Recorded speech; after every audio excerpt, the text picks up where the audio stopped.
नमस्कार, मी अनुजा स्नेहल संजय. मी युवा है हम या शिबिराची 2019ची शिबिरार्थी आहे. तेव्हा शिबिराचं पहिलं वर्ष होतं आणि मी हे शिबिर केलं होतं. आता यंदा परत एकदा शिबिराच्या तारखा जाहीर झालेल्या आहेत, फॉर्म निघालेले आहेत. तर जे तरुण तरुणी उत्सुक आहेत त्यांनी निश्चित या शिबिराचा फॉर्म भरावा आणि या शिबिराला जावं. त्यासाठी मी 2019ला जेव्हा माझं हे शिबिर झालं होतं तेव्हा त्याच्या 4-1 दिवसांमध्ये ह्या शिबिराचा एक अनुभव लिहून काढला होता. अनुभव म्हणजे मला जे काही जाणवलं ते आणि शिबिरात काय काय होतं, काय असतं हे असं लिहून काढलं होतं. तर ते मला आज तुमच्यासमोर वाचून दाखवण्याचा मोह होतोय.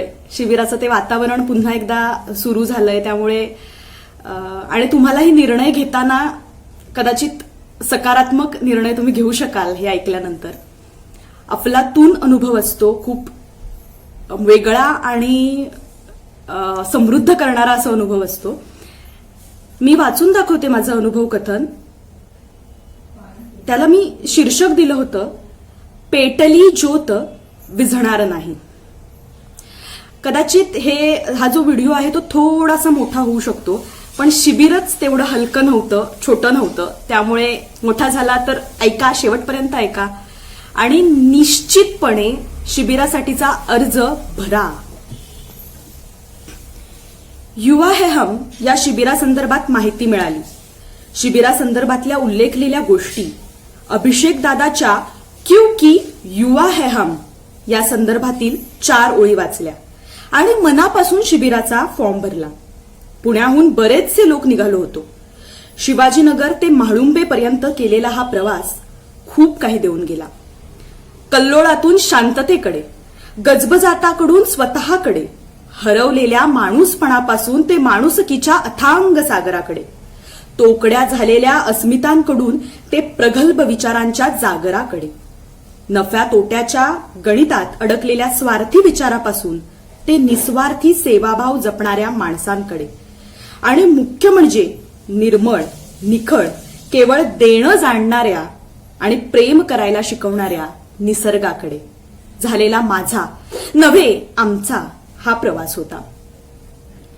माजी IPS अधिकारी माननीय श्री सुरेश खोपडे हे शिबिराच्या आणि ज्या हॉस्पिटलच्या इमारतीसाठी शिबिरार्थी श्रमदान करणार होते त्याच्या उद्घाटनासाठी आले होते. If not you then who, जर तुम्ही नाही तर कोण, आणि if not now then when, जर आत्ता नाही तर कधी, या त्यांनी सांगितलेल्या मूलभूत संस्कारांनी शिबिराची सुरुवात झाली. चेतना व्यायाम आणि प्रार्थना, आमच्यामधील एका गटाने बनवलेल्या नाश्त्याचा आस्वाद, आमच्यामधील एकीची जाणीव करून देणारं श्रमदान आणि श्रमिकांच्या श्रमाचं वर्णन, महत्व अधोरेखित करणारं श्रमदान, वैचारिक आणि वेगवेगळ्या विषयांवर अंतर्मुख करणारी व्याख्यानं, दाबून जेवल्यानंतरचं सुख म्हणजे DRT आणि त्यात पण काही लोक घोरायला लागले की हसण्याचा झालेला विषय, पथनाट्याची तयारी आणि त्यात घडणाऱ्या गमती जमती, मनात कायम ज्योत तेवती ठेवायला शिकवणारी प्रज्वलित मने, आमच्यात वैचारिक घुसळण घडवणारी आणि तसेच इतरांचं सुद्धा ऐकून घेतलं पाहिजे ही संस्कार देणारी गटचर्चा.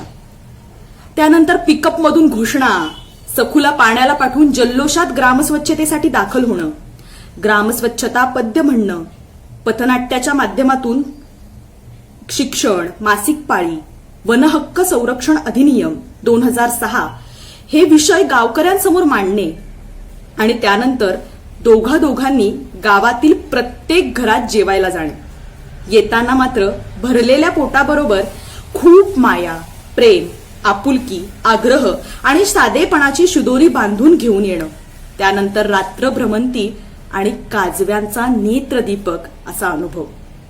शिबिरस्थळी आल्यानंतरचं प्रत्येकाचं अनुभव कथन आणि त्यातून खूप काही शिकणं, असा शिबिराचा दिवसभराचा भरगच्च कार्यक्रम असायचा.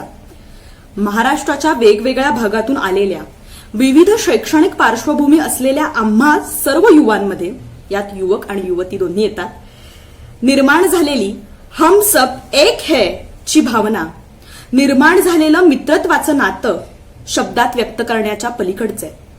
एका मोठ्या ताटात जेवण घेऊन आम्ही सगळे जेवायला बसलेलो असताना अविनाश दादा म्हणालेलं वाक्य कायम लक्षात राहील.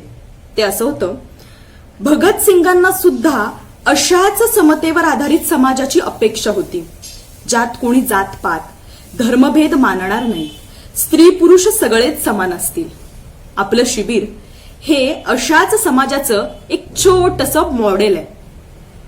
या 8 दिवसात आम्ही जे काही शिकलो आणि जे काही अनुभवलं त्याचं हे सार आहे असं मला वाटतं.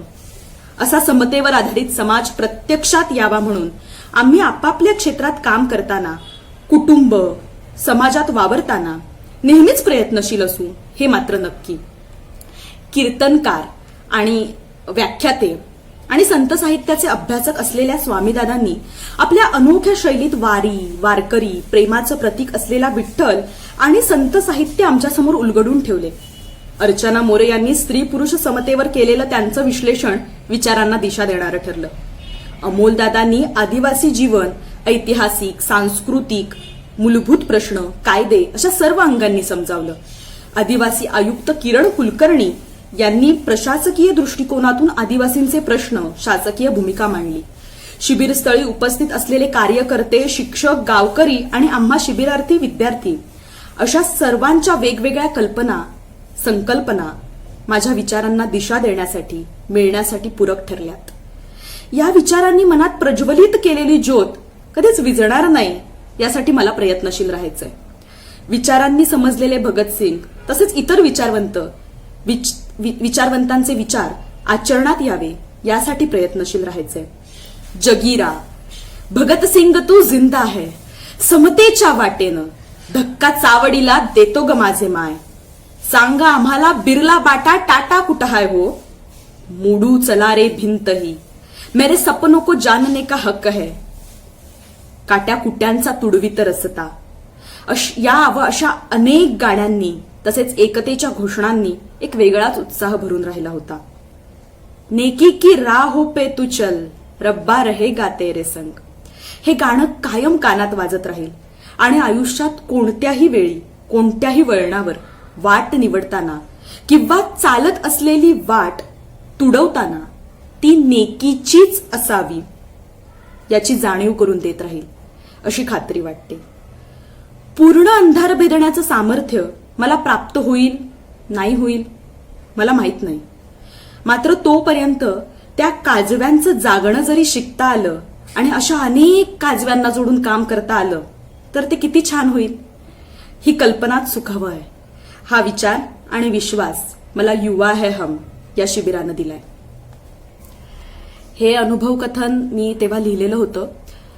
तेव्हा शिबिराचं पहिलंच वर्ष होतं आणि तेव्हा एवढा भरगच्च असा कार्यक्रम संयोजकांनी आयोजित केला होता. यंदा तर त्यांच्या डोक्यात अजून भन्नाट कल्पना आहेत, आयडिया आहेत.